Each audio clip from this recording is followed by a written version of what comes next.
కడపండి మాధురెడ్డి గారు. మాధురెడ్డి గారిని మీ అక్క పేరే ఉంది ఇక్కడ హౌస్లో.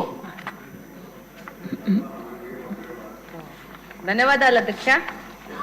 అధ్యక్ష, 2018లో కేంద్ర ప్రభుత్వం మన రాష్ట్రానికి కేంద్ర సామాజిక న్యాయం మరియు సాధికారత మంత్రిత్వ శాఖ కింద పనిచేసే సంస్థ అయిన national Safai Karamcharis finance and development corporation కింద ఎస్సీ కార్పొరేషన్కి షెడ్యూల్డ్ కులాల వారికి పంపిణీ చేసేందుకు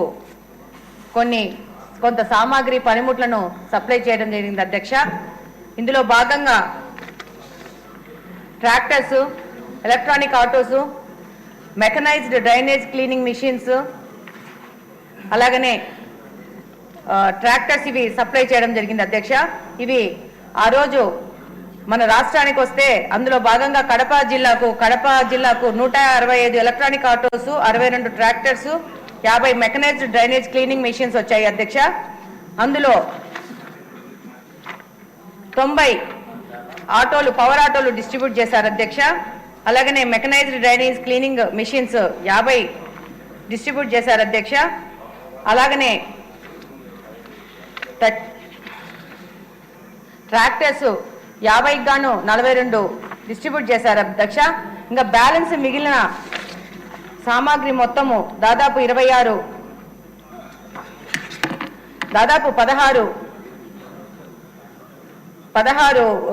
మెకనైజ్డ్ డ్రైనేజ్ క్లీనింగ్ మిషన్స్, అలాగనే పవర్ ఆటోస్ 90, అలాగనే ట్రాక్టర్స్ దాదాపు 16. దీని వాల్యూ దాదాపు 20 కోట్లు అధ్యక్ష. వీటిని 19 తర్వాత ఎలక్షన్ జరిగి ఆ తర్వాత వచ్చిన వైసీపీ గవర్నమెంట్ వీటిని సప్లై చేయలేక వాటిని అలానే పెట్టి మహిళా ప్రాంగణంలో వాటిని వదిలేసింది అధ్యక్ష. ఈ 5 సంవత్సరాలు ఈ యొక్క సామాగ్రి మొత్తము దాదాపు కండెమ్ స్టేజ్లోకి వెళ్ళిపోయినాయి అధ్యక్ష. ఆ రోజు 2019లో వైసీపీ ప్రభుత్వము ఒక్క ఛాన్స్ ఇస్తే చూడండి అని చెప్పేసి అధికారంలోకి వచ్చి నా దళితులు, నా ఎస్సీలు, నా ఎస్టీలు అని చెప్తూ ఈ యొక్క వాళ్ళ కోసం పెట్టిన సామాగ్రిని వాళ్ళకి పంపిణీ చేయకుండా వాటిని కండెమ్ స్టేజ్లోకి వదిలేసేసి వాళ్ళకి అన్యాయం చేసింది అధ్యక్ష. ఇందుకు గాను ఎలక్షన్ ముందు కానీ ఎలక్షన్ తర్వాత కానీ కలెక్టర్ గారి దృష్టికి తీసుకుపోవడం జరిగింది. దాని ద్వారా తెలుగుదేశం పార్టీ అధ్యక్షుల ఆధ్వర్యంలో శ్రీనివాసరెడ్డి గారి ఆధ్వర్యంలో కడపలోని మహిళా ప్రాంగణంలో ఉన్న ఈ యొక్క మిషన్స్ అన్నింటినీ ప్రత్యక్షంగా కలెక్టర్ గారిని తీసుకుపోయేసి అది చూపించడం జరిగింది. దాదాపు 20 కోట్ల యొక్క ప్రభుత్వ ధనము వృధా అయిపోయింది అధ్యక్ష. ఇది ఒక కడపలోనే అయితే మొత్తం రాష్ట్రం మొత్తం ఎన్ని వందల కోట్ల ధనము వృధా అయిందో తెలియని పరిస్థితిలో ఉంది అధ్యక్ష. ఇది ఎస్సీ ఎస్టీలకు ఆ రోజు వైసీపీ ప్రభుత్వం చేసిన అన్యాయం అధ్యక్ష. ఇది గ్రౌండ్ రియాలిటీలో చూస్తే నా దళితులు, నా ఎస్టీలు అనుకున్న ప్రతిపక్ష పార్టీలోని నాయకుడు వాళ్ళకి చేరాల్సిన సామాగ్రిని, వాళ్ళకి ఆర్థికంగా స్వావలంబన చేయాల్సిన సామాగ్రిని వాళ్ళకి సప్లై చేయకుండా వాళ్ళకి తీవ్ర అన్యాయం చేశారు అధ్యక్ష. ఈరోజు చివరిగా మిమ్మల్ని ద్వారా కోరేది ఏంటంటే అధ్యక్ష, ఈ యొక్క 100 కోట్ల విలువైన సామాగ్రి ఎవరి వల్ల, ఎవరి బాధ్యతారాహితం వల్ల ఇలా కండెమ్ స్టేజ్కి వెళ్ళిపోయిందో దాన్ని ఎవరిని బాధ్యులు చేయాలా, దాని మీద విచారణ చేయాల్సిన దాని గురించి తప్పకుండా చర్యలు తీసుకోవాలని కోరుకుంటున్నాను అధ్యక్ష. ధన్యవాదాలు. మురళీమోహన్ గారు, వదలపట్టు ఎమ్మెల్యే.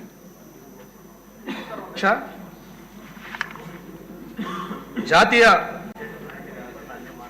హైవే గౌరవ నారా చంద్రబాబు నాయుడు గారి దయతో పూతలపట్టు, నాయుడుపేట, అలాగే చిత్తూరు, బెంగళూరు సంబంధించి ఒక అద్భుతమైనటువంటి హైవే వచ్చింది అధ్యక్ష. కానీ దురదృష్టవశాత్తు అక్కడ హైవే అథారిటీ వారి నిర్లక్ష్యం కారణంగా, అట్లాగే టెక్నికల్ మెజర్స్ తీసుకోకపోవడం కారణంగా చిత్తూరు జిల్లాలో ముఖ్యంగా నా నియోజకవర్గం పూతలపట్టు నియోజకవర్గంలో ఉన్నటువంటి బంగారుపాలెం మండలం మొగిలిఘాట్లో వారానికి 2 ప్రమాదాలు జరుగుతున్నాయి అధ్యక్ష. అట్లాగే జగమర్ల నుంచి చిత్తూరు వరకు జరుగుతున్నటువంటి ప్రమాదాలు చూస్తే భయమేస్తుంది అధ్యక్ష. ప్రమాదాల నివారణ కోసం ఏ రకమైనటువంటి చర్యలు లేవు అధ్యక్ష. తిరుమల శ్రీవారి దర్శనానికి వస్తూ తిరుగు వెళ్తూ ప్రమాదం అంటారు, అట్లాగే కాణిపాకం ఆలయానికి వస్తూ ప్రమాదం అంటారు అధ్యక్ష. కొన్ని లెక్కలు నేను మీ ద్వారా సభ ముందు ఉంచదలుచుకున్నాను అధ్యక్ష. 2019-20లో 691 ప్రమాదాలు జరిగితే 363 మంది చనిపోవడం జరిగింది అధ్యక్ష. అలాగే 826 మంది క్షతగాత్రులయ్యారు అధ్యక్ష.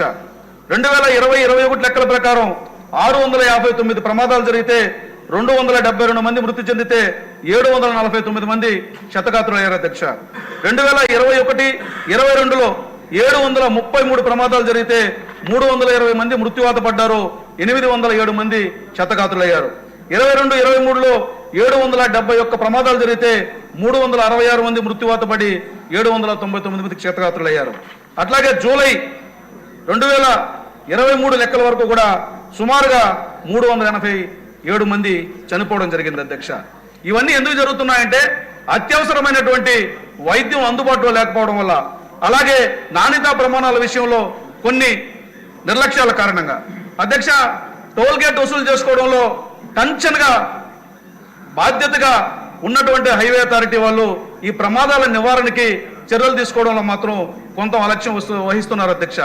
ఇప్పటికీ ఎక్కడ ప్రమాదం జరిగినా ఆసుపత్రుల్లోకి వెళ్ళి ఆర్డీఓలు పలకరిస్తున్నారు, అదేవిధంగా కలెక్టర్ పలకరిస్తున్నారు, రెవెన్యూ వాళ్ళు పలకరిస్తున్నారు. కనీసం ఆ హైవే అథారిటీకి సంబంధించినటువంటి వారు ఎవరు కూడా దిక్కుదరి లేకుండా వదిలిపెడుతున్నారు అధ్యక్ష.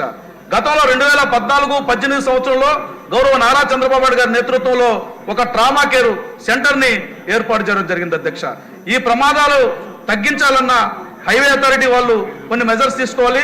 అదే సమయంలో క్షతగాత్రులను కాపాడడం కోసం పూతలపట్టు నియోజకవర్గ పరిధిలో ఉన్నటువంటి, అంటే చిత్తూరు నుంచి జగమర్ల క్రాస్ నుంచి మొగిలిఘాట్ నుంచి పూతలపట్టు అప్ టు నేండ్రగుంట వరకు ఎక్కువ ప్రమాదాలు జరుగుతాయి. కాబట్టి ఈ ప్రాంతంలో ఒక ట్రామా కేర్ సెంటర్ ని ఏర్పాటు చేయాలి. ట్రామా కేర్ సెంటర్ ఏర్పాటు చేయడానికి కూడా అవకాశాలు ఉన్నాయి. బంగారుపాలెంలో ఒక సిహెచ్సి ఉంది, పూతలపట్టులో ఒక పిహెచ్సి ఉంది, పి కొత్తకోట దగ్గర ఒక సిహెచ్సి ఉంది. వీటిలో ఏదో ఒకటి అప్గ్రేడ్ చేసినట్లయితే వాటిలో ట్రామా కేర్ సెంటర్ పెట్టడానికి అవకాశం ఉంటుంది. 100 మంది ప్రాణాలు బలి కాకుండా ఉండడానికి కొంతవరకైనా సాయం చేసినట్టు ఉంటుంది. కాబట్టి సంబంధిత అధికారులు దానిపైన చర్యలు తీసుకోవాలి. ఆ విభాగానికి సంబంధించినటువంటి శాఖ అధిపతులు వారికి సూచన చేయాలని చెప్పి మీ ద్వారా కోరుతున్నాను అధ్యక్ష. రెండవది అధ్యక్ష, వైద్యం ఖరీదైపోయింది అధ్యక్ష. ఆరోగ్యశ్రీ ఉంది. ఆరోగ్యశ్రీలో ముఖ్యంగా చిత్తూరు జిల్లా వాసులు తీవ్రమైనటువంటి ఇబ్బందులు పడుతున్నారు. చిత్తూరు ప్రభుత్వ ఆసుపత్రుల్లో ఇప్పటికే అపోలోకి హ్యాండ్ ఓవర్ చేయడం వల్ల అక్కడ కొన్ని స్పెషాలిటీసే ఉన్నాయి. అదేవిధంగా ఏంటంటే తిరుపతి స్విమ్స్కి రావాలి, కానీ 60-70% మంది పక్కన ఉన్నటువంటి సిఎంసికి, వేలూరు సిఎంసికి వెళ్తారు అధ్యక్ష. ఆ వేలూరు సిఎంసి వాళ్ళు ఆంధ్రప్రదేశ్లో హాస్పిటల్ కట్టుకోవడానికి మన రాష్ట్ర ప్రభుత్వం సుమారు 400-500 ఎకరాలు కేటాయించడం జరిగింది అధ్యక్ష. వాళ్ళు ఇక్కడ హాస్పిటల్ కూడా నడుపుతున్నారు. దురదృష్టం ఏంటంటే చెన్నైలో ఉన్నటువంటి సిఎంసికి వెళ్ళినా, ఆంధ్రప్రదేశ్లో ఉన్నటువంటి సిఎంసికి వెళ్ళినా ఆరోగ్యశ్రీ వర్తించడం లేదు అధ్యక్ష. దయచేసి ఈ సిఎంసిలో కూడా ఆరోగ్యశ్రీని వర్తింపజేసినట్లయితే ఖచ్చితంగా పేదవారు ఖరీదైనటువంటి వైద్యం, సూపర్ స్పెషాలిటీ వైద్యానికి అర్హులవుతారు. తద్వారా పేదవారి ప్రాణాలని, ముఖ్యంగా ఎస్సీ ఎస్టీ బీసీలకు సంబంధించినటువంటి పేదవారి యొక్క ప్రాణాలను కాపాడినట్టు అవుతుంది, వారి కుటుంబాలకి రక్షణ కలుగుతుంది.